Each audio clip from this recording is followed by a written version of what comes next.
Welcome to my YouTube channel LS good study पर। मैं आशा करता हूं कि आप सभी लोग अच्छे होंगे। तो ज़्यादा समय ना लेते हुए चलते हैं अपने टॉपिक की तरफ।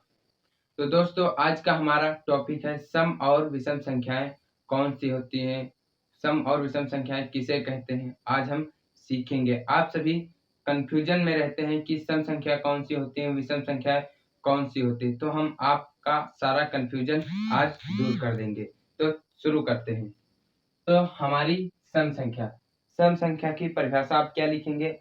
ऐसी संख्या जो दो से पूरा पूरा विभाजित हो उन्हें हम सम संख्या कहते हैं। यानी ऐसी संख्या जो दो के पहाड़े में आती हैं वो हमारी सम संख्या होती है। जैसे दो दो यानी एक सम संख्या है। दो के बाद कौन सा आता है? चार। हमारी चार भी एक सम संख्या है। दो के बाद छह सम संख्या, 8, 10, यहाँ तक अनंत, यानी सम संख्या अनंत तक होती है। इससे आगे भी बहुत होती हैं संख्याएं, तो हम पूरी नहीं लिख सकते, इसलिए हम अनंत लिखते हैं, यानी अनंत संख्या होंगी। यानी जो दो के पहाड़े में आती है वो भी हमारी सम संख्या होती है। और जो दो से विभाजित होती है, बात एक ही है, जो दो से विभाजित होती है वो सम संख्या, और जो दो के पहाड़े में आती है वो भी सम संख्या, बात एक ही है।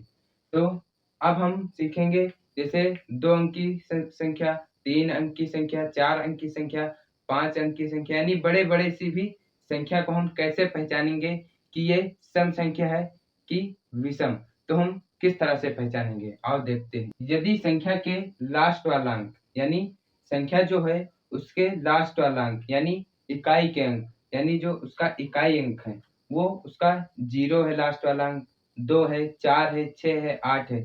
यदि इनमें से कोई भी अंक है लास्ट में तो समझो वो संख्या हमारी सम संख्या होगी, हमारी वो सम संख्या होगी। जैसे कि 110, इसके लास्ट में 0 है तो ये भी हमारी कौन सी संख्या? सम संख्या होगी। जैसे कि 124 संख्या लास्ट में हमारा 4 है तो ये भी हमारी सम संख्या होगी। ऐसे ही अगली संख्या भी, जैसे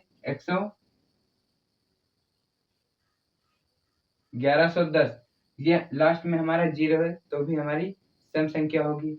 जैसे कि 116 है, इसमें लास्ट अंक 6 है, भी हमारी सम संख्या होगी।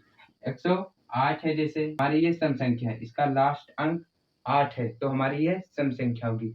ऐसे ही जितनी भी संख्या के लास्ट वाला अंक देखेंगे, सिर्फ उसके लास्ट वाला अंक देखेंगे, यदि वो इन संख्याओं में से कोई भी संख्या है उस लास्ट वाले अंक में तो वो हमारी सम संख्या होगी। अब हम देखेंगे विषम संख्या किसे कहते हैं। तो दोस्तों, इसका आप स्क्रीनशॉट ले सकते हैं। अब हम देखेंगे विषम संख्याएं कौन सी होती हैं। ऐसी संख्याएं जो दो से पूरा पूरा विभाजित नहीं होती हैं उन्हें हम विषम संख्या कहते हैं। यानी जो दो के पहाड़े में नहीं आती हैं वो हमारी विषम संख्या होती है। तो देखते हैं कौन कौन सी होती हैं।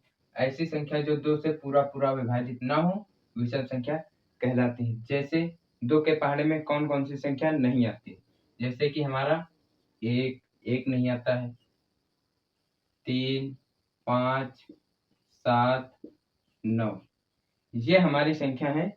कौन सी संख्या? ये हमारी संख्या विषम संख्या है, यानी अनंत अनंत तक, यानी 1, 3, 5, 7, 9 अनंत, यानी ये हमारी संख्या विषम संख्या है। जो संख्या दो के पहाड़े में नहीं आती है वो हमारी विषम संख्या होती है। अब हम बड़ी बड़ी संख्या को हम कैसे चेक करेंगे कि ये सम है या विषम है, तो हम बड़ी बड़ी संख्या देखते हैं। तो दोस्तों, यदि संख्या के लास्ट वाला अंक, यानी फिर से इकाई का अंक, यानी लास्ट वाला अंक 1, 3, 5, 7, 9 है, यानी इनमें से कोई भी संख्या उस लास्ट अंक में, ये कोई इसमें से कोई भी अंक है तो वो हमारी विषम संख्या होगी।